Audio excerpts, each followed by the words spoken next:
Welcome to the American Citizens Abroad podcast. I'm Michelle, and today I'm chatting with Jen and Brett with Expatsi. Welcome, and thanks for chatting with us today. Thanks for having us, Michelle. Tell us about your life abroad. How many countries have you lived in, and what took you out of the States? So we've only lived in one that's not the US. And for a long time, we were really armchair expats. We spent 8 years doing research and planning our move, and we got moved to Mexico last year. And what is the expat population there like? There are about 2,500 Americans that we know of here and a large number of Canadians as well. And then there are a number of people who are kind of third culture kids who might have an American parent and a Mexican parent and so on. What is the community composed of? We haven't interacted with the expat community a lot because things got so crazy this past year with our business. So we work a lot, but it is primarily retirees as best we can tell. We've met a few people who are nomads or who are, mostly Gen X age nomads. Yeah. But there aren't a lot of young expats in Merida. It's pretty sleepy comparatively. It's about 1.2 million people, and it's really charming with beaches and things like that. But it isn't a super lively spot that young people would want to spend time in. Could you tell our audience what Expatsi is and what services do you offer?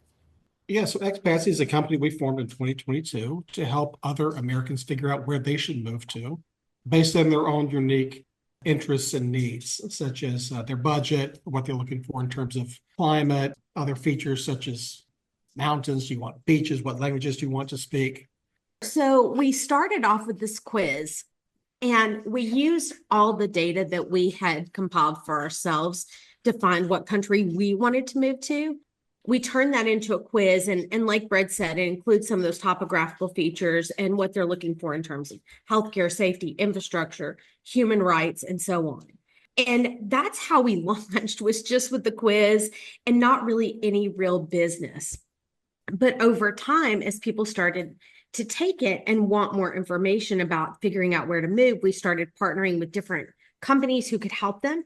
So we partner with immigration attorneys and real estate providers and healthcare companies. And we have now 50 consultants around the world who live in different countries themselves who we can partner with. And then we also lead scouting trips to places like Spain, Portugal, France, Italy, and Mexico. So people can get a taste of what it's like to live abroad before they go, if they're like us and had not traveled as much as they wanted to before they decided to make a move. You mentioned that Expatsi started in 2022. Could you tell us a bit more about the origin story? Where did the idea for it come from? We had wanted to move abroad since 2016, and we visited Vancouver. Everyone says, oh, you have to move to Canada. And so we visited Canada, and it just really wasn't a good fit for us. And there also weren't good paths to move there for us with our skills at our age. And we kind of put everything on the back burner and got serious about it again in 2020. We were working remotely, and we thought, God, we could be doing this from anywhere. We don't have to be here. We lived in Alabama. That's where we're from. We did a little retreat, and we started making lists of questions of things that we might look for in a new home. And it's exactly those same things that I was just telling you about: healthcare, safety, infrastructure, cost of living, quality of life, all these different factors. And we started answering them independently as to what we were looking for in terms of time zone and food and culture and everything. And then we started researching countries and giving them points based on how well they met each of those needs. That's what eventually became the Expatsi test. Now, we developed our own list of top 10 countries. Mexico was at the bottom. We didn't have any experience here. Brett had been to Cancun like one time, and I'd never been at all. But it met a lot of our needs in terms of proximity and time zone and food and things like that. But once we came down and visited, we fell so in love with it that we decided not to keep exploring our full list of 10 countries and make a choice in 10 years. We decided to go ahead and move now, take the data that we put together and develop it into a test that other people could take if there were people like us who were in that same boat and not sure where they wanted to move.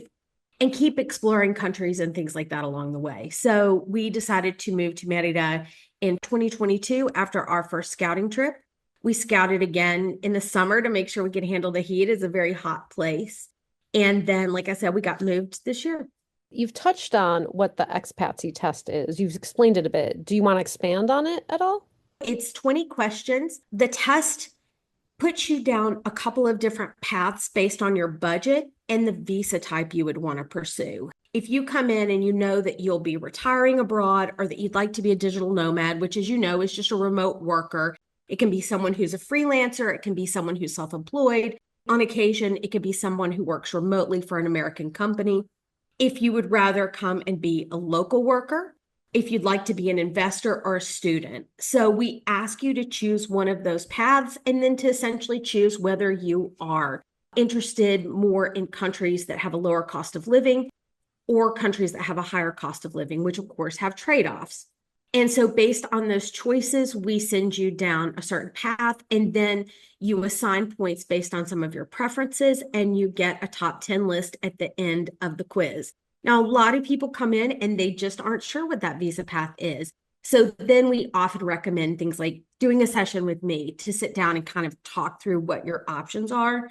A couple might be 50 years old. They have enough money to retire if they were to retire in a country with a lower cost of living, but they also have 15 or 20 years of work that they might be interested in pursuing, or they could start a business.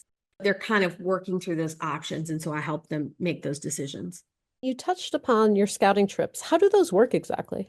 Our idea is that our scouting trips are different from a vacation. When you're on a vacation, we say it's like a first date, and moving to a city after you've only been on vacation is like getting married after the first date. And so we try to present a view of a city or country as it would be if you lived there. What that entails is, first of all, choosing places that are much more about livable communities than about tourist destinations. No resorts, no churches, no museums, no landmarks. We focus on seeing the market and the pharmacy and very livable neighborhoods that are kind of bedroom communities. Now, of course, in old European cities, there are often city centers where you can do both. But in general, we focus on livable communities. We encourage folks to try out public transportation or other things that might inform how they would want to live when they move there. And then we kick off each trip with a seminar, and the seminar includes a realtor, healthcare expert, tax accountant, immigration attorney, and other professionals who can help them make the move so that if they decide that Portugal or Spain is the right fit for them, they can sit down and immediately get started. You mentioned that you have a number of experts in your network. How long did it take to grow your network? Our network has been growing really since just this summer. We had a couple of our initial people from our scouting trip say that I've got some expertise in this area. I've got some expertise, say one of them is an art therapist looking to move abroad. So she said, I can help other therapists figure out how they move abroad. And then once we started getting a bit more media coverage, people started coming into us and contacting us and saying, I live in Ireland, I live in the UK, I live in Ghana. Do you need help with people finding out more about what it takes to live here? And so it kind of grew organically from that. We also had people contacting us from our Facebook group, the Expatsi fam, for that same purpose. And so really over the course of about 5 months or so, we grew from maybe 2 consultants to right about 50 in countries across the world in several different industries as well. And some of them are our TikTok friends too. Yeah. We have a TikTok channel. We've been going live on TikTok since May of 2023, and we go live and answer questions for people about moving abroad. And so we've gotten to know some of the other people on there who make that sort of content. And some of those are our consultants now. Do you have any tips for Americans thinking about moving abroad? Anything they should know that may not be obvious? We think there are 6 stages to moving abroad, not to get into them in great depth, but essentially ideation is where, hey, I could move abroad. Hey, I wonder what it'd be like to retire abroad. Planning is, okay, what do I need to do to make this happen? Can I get a job? Do I need to go get my PhD in another country? Are they hiring for what I do? And so on. Exploration is this phase that we're talking about now with the scouting trips. We think it's really important to go and visit countries like you live there. Then paperwork, exactly what it sounds like, the boring stage of going through all the bureaucracy. Logistics, which is moving your stuff, and settling in, which is, of course, becoming a contributing member of the local community. One of the biggest mistakes I think people make is they try to jump to the end, or they don't take enough time with each of the steps because they're nervous about the process. It is a big change. It upends every single thing about your life. There are things that are hard. There are things that are challenging. You might get lonely, all these different things. But if you give each step breathing room and work through each step methodically, and with a group, that's why the Expatsi fam is so important to us, because we think that you have to really do this together. We think Americans are starved for community. And so we're trying to provide that. And I think that's something that people are looking for in a lot of countries. But to go through those steps patiently and with grace for yourself as you go through them. The other thing is that it might not be a one-step process, which is to say, if you have a really tight timeline, you want to move in a year, but you aren't sure where to go, just go find a place that is good enough with a long enough, easy enough to get visa for you that you can stay there, and then start looking from there. So for example, you can stay in Mexico or Canada or the UK or Costa Rica for 6 months without any type of residency visa. So if you aren't sure where you want to go, don't go spend $10,000, $20,000 to get a residency visa and move all your stuff and move your pets and all these things, when you could go and spend 6 months in one of these countries and really establish what's right for you and get outside of the bubble that you're living in. Do you see any relocation trends for 2025? I can't imagine that Portugal won't continue to be incredibly popular. It's always been the most popular destination for folks who talk to us, and I think it will continue to be. I think that trends in terms of quantity of people moving is going to be higher than have maybe ever moved out of the United States before, based on our own traffic and followers. We have had 175,000 people take the Expatsi test at this point. About half of those have taken it in the past 2 months. So we think that there's going to be a huge number of people moving abroad. I think that Europe and Latin America will continue to be the most popular, but there are some unique destinations like Albania and Uruguay that are really starting to be more popular with folks because they have very friendly programs for Americans. What kinds of people do you see moving abroad? We have a lot of info about people who come to our site because of the Expatsi test. It does ask them, like I said, what kind of visa they're pursuing, their age, their interests, and things like that. And they kind of go in one of those big visa buckets. When it comes to retirees, they're typically looking to move somewhere that has a lower cost of living. So they're really attracted to, I think they're called the PIGS countries, Portugal, Italy, Greece, and Spain, as well as Central and South America, Mexico, where we live, Costa Rica, Panama, Colombia, and Ecuador.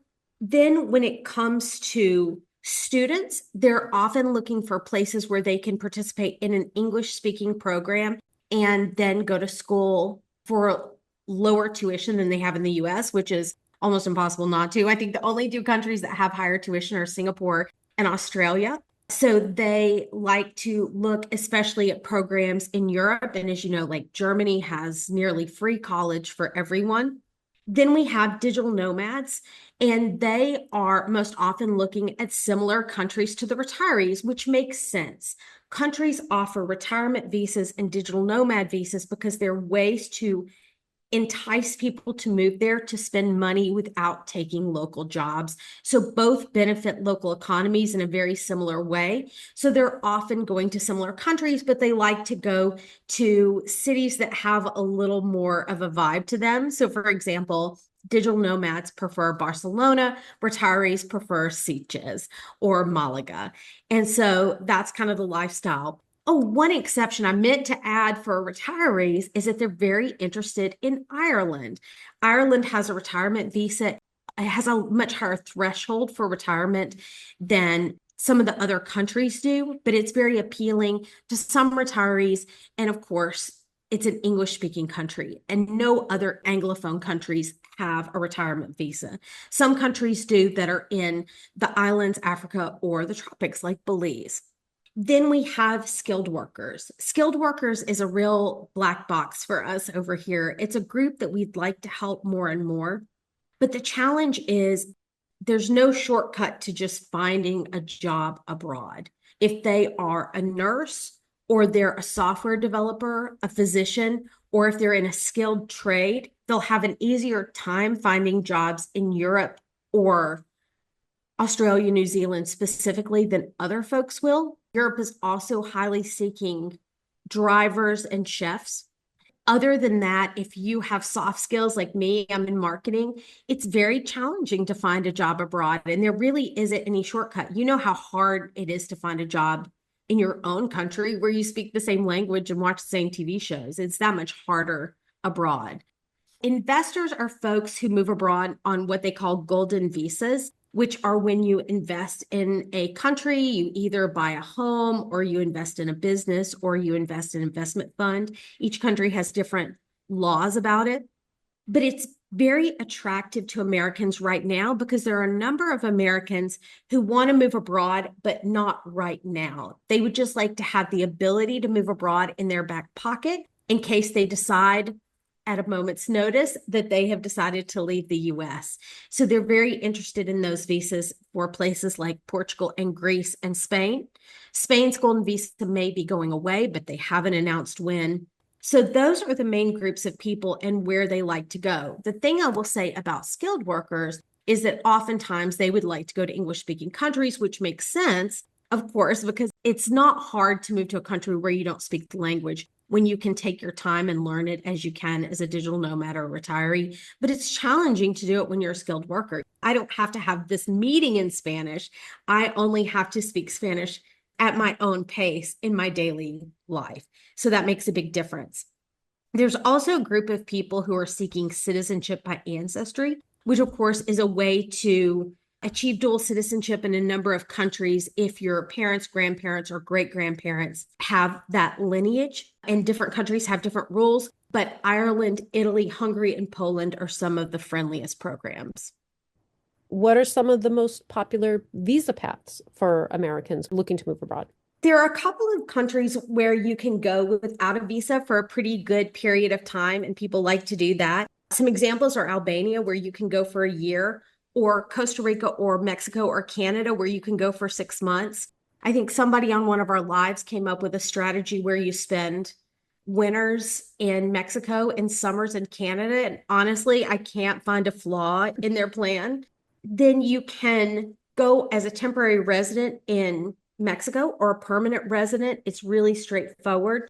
And there are consulates all over the US for Mexico. In Ireland, you can retire. As I mentioned, they have something called the Stamp Zero for retirement. If you have $5,000 a month in retirement income and about $100,000 in savings. In France, you can get a 1-year tourist pass and then use that to apply for a retirement visa there. You only need $1,500 a month in retirement income to qualify. In Colombia, Costa Rica, Ecuador, and Panama, you only need about $1,000 a month to qualify for a retirement visa. And in Panama, it also gets you discounts all over the country. It's called the Pensionata visa. And you get discounts on mortgages and train tickets and movie tickets and dinners out and healthcare and everything you can think of. In New Zealand and Australia, there's a working holiday visa for folks under 30 to go and study or work for short periods. In the Netherlands, there's a visa called the DAFT visa. It stands for Dutch American Friendship Treaty. And it is a program that the Dutch created after World War II as a thank you to Americans, where you can go to the Netherlands and start a business and live there for 2 years and then renew it for another 2 years. And all you have to do is deposit about $5,000 in a local bank account. In Portugal, they have the D7 visa and the D8 visa. The D7 is for retirement. You need about $900 a month in retirement income to qualify. For the D8, it's a digital nomad visa, and you need about $3,000 a month in remote work income to qualify. In Spain, there's a non-lucrative visa, and that's their version of a retirement visa. You need about $2,500 a month of passive income, but you cannot work under any circumstances. They also have a digital nomad visa that also requires you to have about $2,500 a month in remote work income. In Uruguay and Paraguay, you can go and apply for your residency after you get there, and it's quite simple to get. And so it's very popular with Americans for that reason. What do you see for the future of Expatsi? We have huge goals for Expatsi. The first is that we are hosting our first conference. It's going to be in San Antonio Memorial Day weekend. It's called Move Abroad Con, and we're going to have experts from all over the world come and talk about how to move abroad and their experiences. We're also going to be launching a lot more programs to make it easier for folks to move abroad. We're also looking to expand into sky trips to more destinations as well. We added 4 stops in Mexico that some of our consultants are working on, and we're in talks with other consultants in other countries about expanding to their countries as well. Oh, that's right. I have one this afternoon to talk about scouting trips to Ghana. How about that? And then we do a huge number of webinars that are coming soon, and we have a new membership program. Just lots. And any final thoughts you'd like to share? A big fear for a lot of people is, I don't speak the language. How can I get by there? I always tell people that Google Translate on your phone and a healthy dose of humility will take you far. When locals can tell that you are trying to learn and speak their language and communicate in their way, they will often go out of their ways to be accommodating. They are very considerate, and it certainly gains you more respect among people than just insisting on, I think you might speak English, I'm going to talk English at you and expect you to respond in kind. One final thought I have is that Americans, we have a tendency to believe that we are somehow the center of the universe.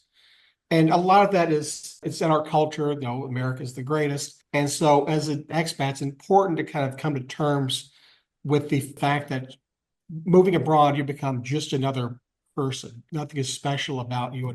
As an expat or as an American, we are just people moving abroad. And it requires coming to terms with a certain humility and recognizing that you may have to adapt. You may have to learn a new language. You may have to learn new customs. You might have to learn new ways of living in various different ways in order to really integrate with your local community. And so having that sense of humility as you move abroad and recognize that you're part of the global community now really does go a long way towards helping to make new friends and integrate into your own new communities out there. But also that I want people to know that it's worth it. It's worth the effort. The thing I would say is that I know that people are kind of going through it right now, and they have a lot of feelings about things that are going on in the US. They want to be moving towards something, not running away from something. They have feelings about, are they wanted in these other countries? They're just awash with emotions and fears and doubts and things like that. I just want to go back to that point of moving somewhere easy and sort of going easy on yourself and decompressing and relaxing. I think it's hard to make these decisions if your blood pressure is off the charts and your heart rate is off the charts. You're just not capable of it. So if you're feeling a lot of stress and anxiety and fear, get somewhere where you can relax and find yourself, and then continue on with your move abroad. But we love it. Every day here is a gift. Our only regret is not doing it sooner. We're so thankful for living in Mexico. Absolutely. It has been a challenge here. We came here not knowing the language, but we came here willing to learn, willing to adapt. That mentality has really served us well since we got here last year. Yeah, we love every day of living here in Mexico. It's been a phenomenal experience. Well, thank you so much for taking the time to chat today. Thanks, Michelle. We really appreciate it. The American Citizens Abroad podcast is a monthly podcast that is published the second Tuesday of each month. It is edited and produced by me, Michelle, and is a product of American Citizens Abroad. You can email us at podcast@americansabroad.org. Remember, give us a good rating on Apple Podcasts so other Americans living abroad can find us. The content of ACA podcasts, including documents and presentations, is made available solely for general information purposes. It is not intended and should not be treated as legal, financial, or tax advice. The views and opinions expressed do not necessarily reflect the views of American Citizens Abroad, Inc., or any affiliated organization. ACA does not warrant the accuracy, completeness, or usefulness of any content or other information. ACA disclaims all liability and responsibility arising from any reliance placed on any content or information by you or any other person. ACA is nonpartisan and does not support any political party or candidate.